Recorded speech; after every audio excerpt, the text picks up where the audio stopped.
Olá, meu nome é Júlia Lobato e resolvi começar esse vídeo em um lugar de memórias, rompimentos, equívocos e estranhamentos.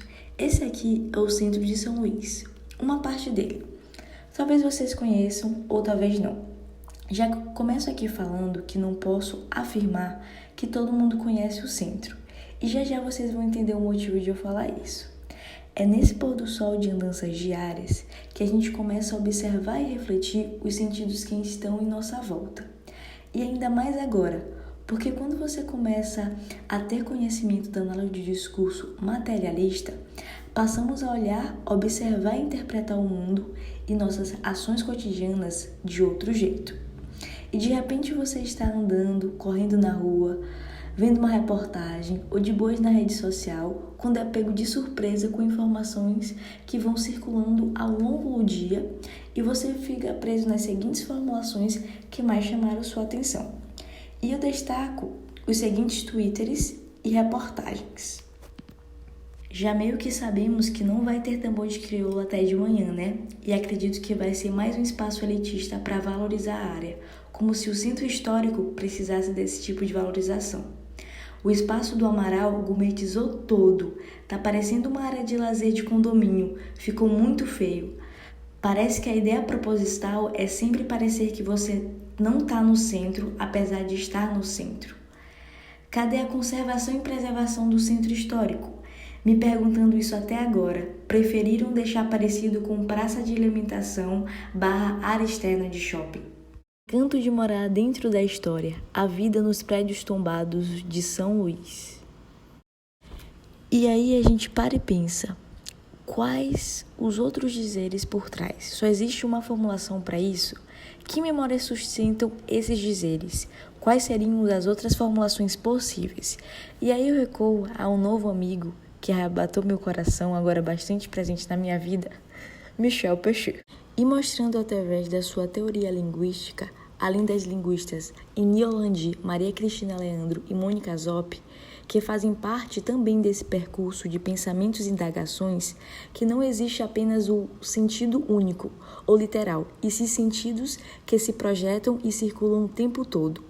Até quando você fala, não foi isso que eu quis dizer, existe algo que fala antes, um já dito. Pensando nesse deslize e equívoco da língua, observo que o sentido sempre pode ser outro. O estranhamento que esses twitters e manchetes causaram faz parte do processo de entender que a gente é atravessado por uma ideologia e que existe e projetam diferentes posições sujeitos. Enquanto faço meus registros de andanças e aqui faço a primeira parada no primeiro quilômetro, que é o Centro Mestre Amaral, aquele está diferente, não é? Olhe em volta. Devido ao movimento urbanístico, o programa Nosso Centro, que tem o objetivo de tornar o centro como referência, ele está passando por esse processo de revitalização e valorização. Você lembra das antigas postagens dos twitters? Pois é, aqui eu relembro esses twitters e penso a partir da análise do discurso. Como vocês podem ver, esse espaço ele está sendo revitalizado. E aqui faço algumas perguntas. Espaço Amaral para a classe alta? Espaço Amaral para brancos? Espaço Amaral elitista? Quem poderá circular nesse espaço? Que corpos serão silenciados?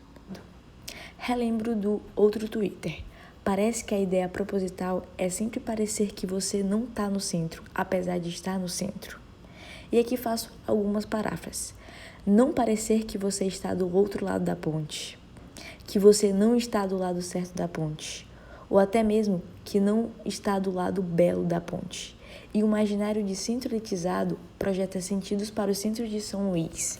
E nessas formulações, juntamente com discursos empresariais e privados sobre famílias e atividades de lazer que podem ou não fazer parte do centro,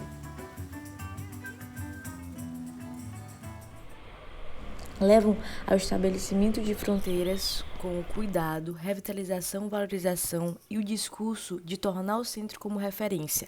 Projetam deslocamentos a nível do interdiscurso quando ocupar, habitar, residir e morar projetam sentidos contraditórios.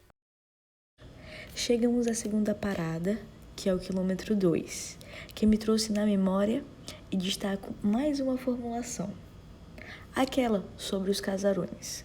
Sendo assim, a partir das relações de memória e pertencimentos projetados de forma que projetam-se um elo dos sujeitos e as memórias que entrelaçam os sentidos de centro-lugar, no cruzamento de espaço e tempo e o discurso do saber sobre a cidade, se faz tomando como base essa língua que é atravessada pela história. E essa ocupação e valorização dos casarões no programa Nosso Centro projeta-se como algo a ser necessário, algo para tornar o centro como referência. Mas essa manchete faz-nos pensar que a posição sujeito-morador não se identifica com o discurso de tornar esse centro como referência. Ele já não seria referência, pois, como diz na reportagem, encanto de morar dentro da história. Então, tornar o centro referência para quem? Pois antes do discurso era mudar do centro, hoje é mudar o centro, já que uma filiação de sentidos anteriores trazem pela regularidade, mesmo que não explicitada, de que o centro de São Luís é algo a ser revitalizado, algo atrasado, algo que é passado, algo que é perigoso. E a seguinte pergunta nos rodeia: de que modo os sujeitos reexistem ou resistem no centro? De certa forma, é uma pergunta que sempre me rodeia e arrebata.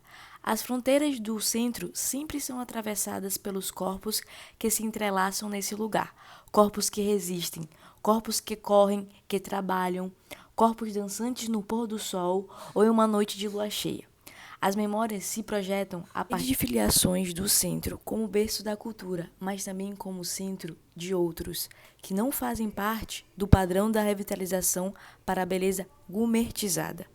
Pensar discursivamente sobre corpos que merecem ter acesso, continuar no centro de São Luís, faz pensar sobre as fronteiras da inacidade, nessa ordem-desordem, estas que apontam para modos de exclusão e equívocos, uma vez que o centro é considerado desordem e para algumas posições sujeitos, a ordem deve ser inserida pelos sujeitos policiais. E a relação de espaço-lugar perpassa pela ação desse tempo e regularidade no e do corpo da cidade e nos corpos dos sujeitos. E nesse movimento de confronto que desliza os laços das fronteiras urbanísticas, e projetam-se uma voz de ocupação e resistência na dança, no corpo e na paisagem. Pensar sobre essas existências é pensar em corpos cotidianos que estão ali, mas que, com o processo de revitalização do nosso centro, acabam pertencendo a outro espaço. E pensar sobre essas existências / humanidades é pensar em sujeitos que estão ali presentes, cruzando essas contradições na ordem da construção de um novo centro, que acaba por silenciar as memórias e sujeitos ali presentes. Sendo assim, aqui faço uma pausa no último quilômetro e deixo o seguinte questionamento para as próximas andanças. De quem é esse nosso centro? Quem merece fazer parte desse centro?